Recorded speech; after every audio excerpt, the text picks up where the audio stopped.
ભારત મિત્રો, આજે અમે અમદાવાદ શહેરમાં આવ્યા હતા અને અમદાવાદ શહેરમાં એક બેનનો કોન્ટેક્ટ થયો કે એની પરિસ્થિતિ સાંભળી અને અમને પણ બહુ દુઃખ થયું. તો ચાલો એની સાથે આપણે વાતચીત કરીએ. પહેલાં તો બેન, તમારું નામ? રેશમાબેન લાહોરી. રેશમાબેન લાહોરી. ને ફેમિલીમાં કોણ કોણ? મારા સાસુમાં છે, બેબી છે ને ઘરવાળા છે. 3 જણ છે, 4 જણ ઘરમાં. મારા સાસુમાં. ને બેન કેટલા વર્ષ ઉંમર? 17 વર્ષની છે. 17 બેબી વર્ષ. છે. અને તમારી ઉંમર? 43. અને અંકલની? એ 44. અંકલ શું કરે? એ નોકરી કરે છે. રોજના 200 રૂપિયા મળે છે એમને. ઘર ચાલતું નથી, આપણે બહુ તકલીફ પડે છે ઘર ચલાવવામાં. ભાડું ભરવાની તાકાત નથી, લાઇટ બિલ નહીં ને ખાવા પીવાની તકલીફ પડે. અત્યાર સુધી ચાલતું હતું સારું, કારણ કે હું પોતે કરતી હતી બધું કામકાજ. દુકાન હતી નાની મારી. હવે વ્યવસાય બંધ થઈ ગયું છે. પગે 2 ઓપરેશન કરેલા છે. એક પગમાં વેરિકોવેન્સનો પ્રોબ્લેમ છે ને એક પગમાં વેરિકોવેન્સ, જમણા પગમાં વેરિકોવેન્સનું છે ને એક પગે કેમિકલનું પાણી જતું હતું છે આપણે, એનું ઓપરેશન કરેલું છે આપણે. હવે ડૉક્ટર કહે છે ચાલવાનું ઓછું રાખવાનું, ધીમે ધીમે ચલાય છે, બસ એવું છે. મારે બેસીને કંઈક કામ કરવાનું, કામકાજ જોઈએ એવું કરવું છે, બસ એટલી મદદ જોઈએ, બીજું કંઈ નહીં. તમારે બેસીને કામ કરવું છે? કામ કરવું છે, કામ કરીને ઘર ચલાવવું છે, બધું જાતે કરવું છે. છોકરીનું હજુ ભણતર બાકી છે. સાસુમાને દવા બધું તકલીફ પડે છે અમને. મારે પોતાની મહિને દવા તકલીફ પડે છે લાવવાની, એવું છે. નાનો કંઈક વ્યવસાય ચાલુ થઈ જશે તો મારે જાતે હું બધું કરી લઈશ ભવિષ્યમાં. તમારો અંદાજિત ખર્ચો દવાનો? મહિને 1200-1300 દવા આવે છે. એ બી 80% મળે મદદથી. ગવર્મેન્ટ તરફથી જે દવા આવે ત્યાંથી લઈએ છીએ. સાસુમાની 500ની દવા આવે મહિને, એમની લઈ. બીપી છે, ડાયાબિટીસ બધું જ છે એમને, એ બી લઈ આવીએ. અને ભણવાની તો મદદ મળે છે છોકરીને થોડીક ઘણી. તમારા જેવા કોઈ સારા હોય એ લોકો આપે, ડાયરેક્ટ સ્કૂલમાં ફી ભરે છે ને આપણું સેજ ચાલે છે કામ સારું. સિંધી સમાજના છે અમારા ઘણા સારા મોટા ઓળખીતા, એ લોકો મદદ કરે, એનું ભણતર સારું થઈ ગયું છે. બાકી હવે વ્યવસાય માટે જ મદદ જોઈએ, બીજું કોઈ નથી તકલીફ આપણે. અને તમે કેવા પ્રમાણે અંકલ કામ જે રોજગારીમાં જાય છે એનું કેટલોક સેલેરી આવે? રોજના 200 રૂપિયા જ મળે છે બસ. એટલે એમાં બધું આવી ગયું. 6000 રૂપિયા. 6000 મહિને મળે, પણ એમાં 5000 તો ભાડું ભરવું પડે. 5000 ભાડું છે, લાઇટ બિલ છે, એ પછી ખાવા માટે વધતું નથી, એ તકલીફ પડે છે બસ. ઘર ચલાવવામાં તકલીફ પડે છે, બીજું કઈ નહીં. તો ખાવાનું કઈ રીતે? તમે જો 6000 રૂપિયા તમારી ઇન્કમ છે, 5000 ભાડું ભરો તો સમથિંગ 500-700 રૂપિયા તો લાઇટ બિલ હશે. કિલો લાવીએ બધું સામાન, થોડું થોડું જે વધે કરે એ રીતે કરીએ અમે લોકો. મળતું નથી, કોઈ હેલ્પ કરે, કોઈ ફોન કરે, સગાવાળા કોઈ મદદની જરૂર હોય તો એમની પાસે માંગી લઈએ, એ રીતે થાય છે. લોકો તમને મદદ? હા, ઓળખાણ સારી છે. હું પહેલા ટીચર હતી સ્કૂલમાં, ઇંગ્લિશ મીડિયમના સ્કૂલમાં ટીચર હતી, ત્યાં ભણાવતા હતા. એ છોકરાઓને બહુ ભણાવી છે. કઈ બેસ્ટ સ્કૂલમાં ટીચર હતા. અમદાવાદના સ્કૂલમાં ટીચર હતી. એ પછી આ બોમ્બે લગ્ન કરીને ગયા, ત્યાંથી બધી તકલીફ. પછી અહીંયા રિટર્ન આવ્યા અમે પાછા. અમારા મમ્મી એક્સપાયર થઈ ગયા, તો બધું એમાં પતી ગયું. અમારે બહુ તકલીફ આવી છે, બીજું કંઈ નહીં. આમ બધું સારું છે, કોઈ ઘરમાં કચકચ નહીં, ખાવા પીવાનું થોડું થઈ જાય ને બેબીનું ભણતર સારું થાય ને વ્યવસાય ચાલુ થઈ જાય. મેન વાત એ છે મારે, બીજું કોઈ તકલીફ નહીં. મતલબ હેલ્પમાં તમારે તો વ્યવસાય મેન જોઈએ. બોલે નાની દુકાન કરવી છે મારે, બસ એટલું શોખ છે કે બેસીને કરું. ઘર વગરીની જે વસ્તુઓ વેચવાની હોય એ વેચીને આપણે ઘર થઈ જાય સારું. પણ અમે જોઈએ એ પ્રમાણે અમે તો અવનવર બધા લોકોને મળતા હોય કે હું તો એક ગર્વથી કહી શકું કે તમારી આ જેટલી શરીરમાં જે તમારી પીડા તમે સહન કરો છો એ તો તમને જ ખબર હશે. જે તમે સહન કપાના વાંધા હતા. ડોક્ટર અમિત જોશી છે, બહુ મોટા ડોક્ટર છે અમદાવાદના. એમણે તો પગનું આપણે કાપવાની વાત થઈ હતી આપણે, કારણ કે પાણીના મોટા ફોલા થઈ ગયા હતા એસિડ જેવા, તો પગ આખું ઓગળી ગયું હતું આપણે, એવું થઈ ગયું.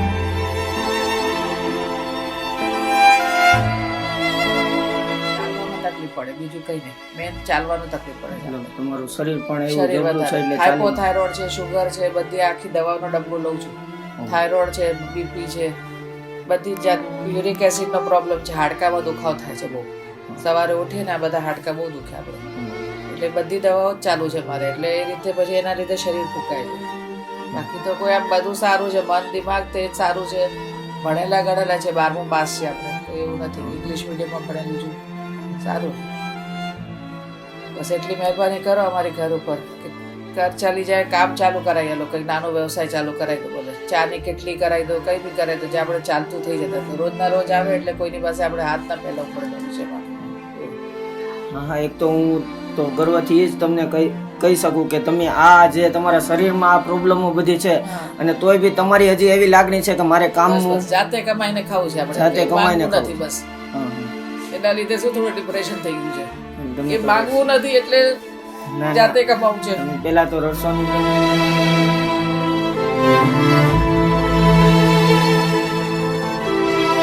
તમારો નાનો ભાઈ ગણો કે તમારો દીકરો ગણો, હું તમે જ્યાં ગણો એ તમારી તમારા જેવા ગણાય છે જે દીકરા તરીકે જ બધા રાખે છે. જેમને મેં ભણાવ્યું છે અમારા ડોક્ટર લુધારની સાહેબ છે અહીંયા અમદાવાદના, આ જીવન અમારી મફત દવા કરે છે ક્યારના, એટલે જેટલા 10 વર્ષથી અમારી દવાઓ કરે છે બિચારા, 1 રૂપિયો નથી લેતા.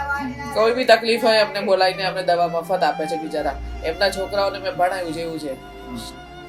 એ રીતે ઇજ્જત આપે બધા લોકો, કઈ ખોટું કરતા નથી કોઈને. દવા ફ્રીમાં એટલે જે દવા જે તાવ બાવ આવે કઈ બી રેગ્યુલર બીમારીની દવા બિચારા આપે, સેમ્પલો આપે બેબી માટે, તાકાતની દવા કઈ બી જોઈએ મદદ કરે બિચારા. ઇલાજ વખતે બી બહુ હેલ્પ કર્યું અમને, કરે એ રીતે. ફેમિલી ડોક્ટર છે અમારા, વર્ષોથી 10 વર્ષ થયા, ક્યારે કોઈ પેલા તો ડોક્ટરને હું દિલથી ધન્યવાદ કહું કે નહીં એ થોડીક સેવા, એક કોલ પર એ બિચારા મને સાથ આપે, કઈ બી પ્રોબ્લેમ થાય ફોન કરીએ બિચારા સામેથી અમને હેલ્પ કરે કે આ રીતે કન્સેશન આપે, બધું કરે. જેટલું થાય સેમ્પલ આપીને અમને દવાઓ કરી આલે. બહુ સારા છે એ બી એ રીતે. તો તમારો અત્યારે આ પરિસ્થિતિ છે, તો પછી આ જે આપણે લોકડાઉન હતું એમાં તમે કઈ રીતે પરિસ્થિતિ તમારી? બહુ ખરાબ હતી, એટલે તકલીફ બહુ હતી. રાશન ના પેલા દુકાનેથી લઈ આવતા હતા, રાશન મળતું હતું ને આપણે, તો ઓળખીતા કોઈ રાશન આપે એમનું કાર્ડ આલતા હતા, અમે જઈને રાશન લઈ આવતા હતા. એ રીતે જે હતું થોડું ઘણું ચાલતું હતું, ચલાવ્યું. સમય ગુજરી ગયો, પર હવે સમય એવું છે કે હવે તો સારું છે પહેલા કરતા. ખાલી એક વ્યવસાય ચાલુ થઈ જાય તો વ્યવસ્થા સારું થઈ જશે હજુ. તો પેલા તો બેન એ જ હું તમને કહું કે અમે સુરતથી આવ્યા છીએ, HRK હેલ્પ, જે તમે અમે અમારા વિડીયો ફોલોઅપ કરું છું ને વ્યવસ્થિત જોઈને એમનાથી પ્રેરણા મળે છે કે આટલા જો મારા કરતાં વધારે પરિસ્થિતિ ખરાબ વાળા લોકો આગળ વધ્યા છે. એ રીતે મને ઈચ્છા છે કે હું બી કંઈક ફ્યુચર આપણું બનાવી, છોકરાનું ફ્યુચર બની જાય, બસ એ લાસ્ટ ઈચ્છા છે મારે. મારે પોતાની કોઈ ઈચ્છા નથી, એનું ફ્યુચર બ્રાઇટ કરવું છે. એ ભાગે ઊભી થઈ જશે મારે, બસ થઈ જશે, પછી બીજું કંઈ નહીં. તમે મને એવું કહેતા બેનને બહાર ભણાવીને પછી કોમ્પ્યુટર કરાવવું છે ને કંઈ કોર્સ કરાવીને પછી શું એ બી જોબ પર લાગી જશે તો ઘરમાં હેલ્પ આવશે આપણને, એનું ફ્યુચર બી સારું થશે. એ રીતે તો આગળ એ બેનને ભણાવવાની છે? જી જી ભણાવવાનું છે, તો ગ્રેજ્યુએટ કરાવવાનું છે ને, કારણ કે બીજું છોકરું છે ને, એક જ છે મારે. તો બેન એક જ છે, તમારે દીકરો નથી? કોઈ નથી, એક બેબી જ છે. એક બેબી છે. પેલા તો એ બેન જે રડતા હતા આગળ થોડી વાર પહેલા, ત્યારે મને પણ એવું થયું. પણ હું તો તમને એ જ કહેવા માંગુ છું કે માંગવું એ વસ્તુ બહુ સહેલી નથી. મતલબ કોની પાસે માંગવાનું જેને પોતાનું સમજી આપણે. આપણે એક ભગવાનથી માંગી શકીએ ને એક જે ભગવાન જેવા કામ કરતા હોય એમનાથી માંગી શકીએ. આપણે કોઈ રાહ ચડતા ને તો ઊભા ના રાખી શકીએ, પણ જેને આપણને મનમાં લાગ્યું કે ના આ માણસ આપણી મદદ કરવા જેવા છે તો જ આપણે એમને ફોન કરીએ. ફોન ફેરવવાનું, ફોન કરવાનું એવી હિંમત જોઈએ. એ રીતે આમ જામ તો આપણે કોઈને ફોન ના કરીએ, ઘરમાં કોઈને આવવા ના દઈએ. પણ આપણે તમારી ઉપર વિશ્વાસ છે એટલે તમને બોલાયા છે કે તમે કંઈક હેલ્પ કરશો તો અમારું ફ્યુચર બનશે, છોકરાનું ફ્યુચર બનશે. આ સિનિયર સિટીઝન છે, જતા જતા કંઈક સારું જોઈને જાય કે ના ઘરમાં બધા સુખી છે. એ આખો દિવસ રડ કરે છે એટલે તકલીફ પડે છે. ઓલ્ડ એજના છે, એમને મનમાં એવું થાય છે કે ઘર કઈ રીતે ચાલે, એટલે બીજું કંઈ નહીં. અત્યાર સુધી સારું હતું કારણ કે હું પોતે કરતી હતી કમાણી, જે હતું થોડું ઘણું લાવતા હતા ઘરમાં સાથે 2 જણા. હવે એકલા માણસ માટે બહુ મુશ્કેલ પડી ગઈ છે.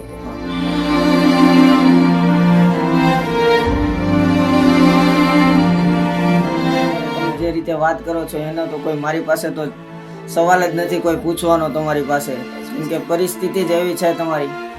તો કઈ વાંધો નહીં, તમારા ધ્યાનમાં કોઈ દુકાન કે જે દુકાન સાહેબ કીધું છે, એક બે સ્મૃતિ મંદિર બાજુ છે આપણે આ બાજુ, કંઈક દુકાન મળી રહે તો સારું થઈ જાય.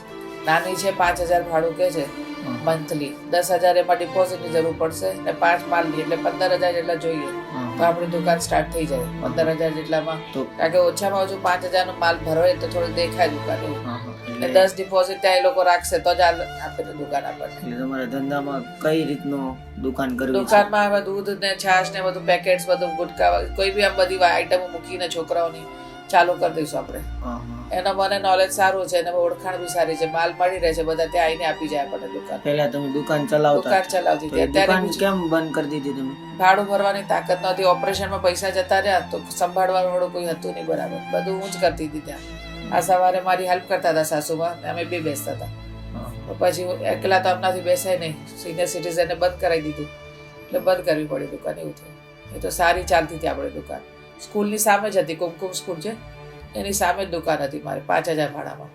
તો 4 વર્ષ ચલાવી મેં સર ત્યાં. 4 વર્ષ દુકાન ચલાવી. બંધ કર્યો કેટલો ટાઈમ થયો? હમણાં માર્ચ થી બંધ થઈ આપણે, લોકડાઉન થી. લોકડાઉન થી દુકાન બંધ કરી દીધી. 9 મહિના 7-8 મહિના થઈ ગયા આપણે.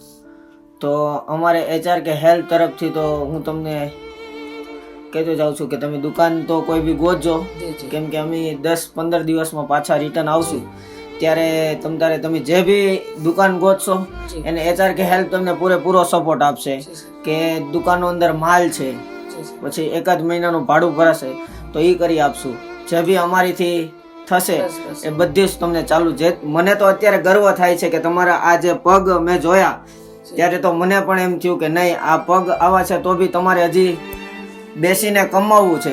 કેમ કે લોકો લેવાનું વિચારે છે, લેવું નથી સર. એમ રડો નહીં બેન, કેમ કે અમે તો અવનવર બધા લોકોને જોઈએ છે ને, બસ ખાલી વિચારે છે લેવાનું જ વિચારે છે લોકો, કેમ આ તમને પગમાં છે તો ચાલો લઈને છૂટા. પણ તમારી પાસે અમે મળ્યા અને તમને તમારી સાથે વાત કરી, પણ દુકાન કરવી છે કે તમે ભવિષ્યમાં આવો મારી પાસે તો તમને ગર્વ થાય ભાઈ આ બેનને મદદ કરી, દુકાન રનિંગ ચાલવી છે, હંમેશા ચાલતી રહે એ રીતે. હું ને હસબન્ડ બે મળીને કરીશું, આપણે 2 જણા મળીને દુકાન સંભાળીશું તો સારું ચાલશે પછી. ચોક્કસ. અને તમે કહેતા હતા કે તમારા હસબન્ડ માટે કંઈક કરવું હોય તો ભલે એમને કોઈ ધંધો હોય નોકરી હોય તો એ કરાવી આલો. વાત 200 કારણ કે બહુ ઓછા કહેવાય, મહેનત કરવા વાળા છે, હાઈટ બોડી સારું છે, બધું છે, કરી શકશે એવું નથી. તંદુરસ્ત છે, ભગવાનની દયા છે, કશું દવા દારૂ લેતા નથી. એ તો આપણે કરવું હોય તો કરી લેશે. તમે કરાવશો આટલામાં ક્યાંક ઓળખાણમાં નોકરી હોય તો વાંધો નહીં બેન. અમારા HR કે હેલ્પના જે લોકો બધા આપણા વિડીયો જોઈ રહ્યા છે એ બધા લોકો અમદાવાદનો કોઈ શહેરના હશે તો આપણને તમારો આ એરિયો મને લોકેશન આપી દો, જેથી અમારી ઉપર ફોન આવે તો અમે લોકોને ડાયરેક્ટલી નંબર આપશું તમારો, જેથી લોકોને કોઈ એવી નાની મોટી જોબ હોય તો બી કેવડાવશે. અને અમે આવનાર આ જે આવે છે સમયમાં 10-15 દિવસમાં અમે આવશું, એટલે તમને ચોક્કસ HR કે હેલ્થ તરફથી જે બી તમે આજે અત્યારે કામ કરવાનું કહો છો એમાં પૂરો સપોર્ટ તમને બેન HR કે હેલ્પ આપશે. જી સર. અને બીજી અત્યારે હાલ તમારે કોઈ જરૂર? હા સર, બસ ઘરમાં ખાવાની અનાજ ચાલશે સર, એ કરી લઈશું. તમે ખાલી આ વ્યવસાય ચાલુ કરો. નાની એવી કીટ હું તમને HR કે હેલ્થ તરફથી આપતો જાઉં છું બેન.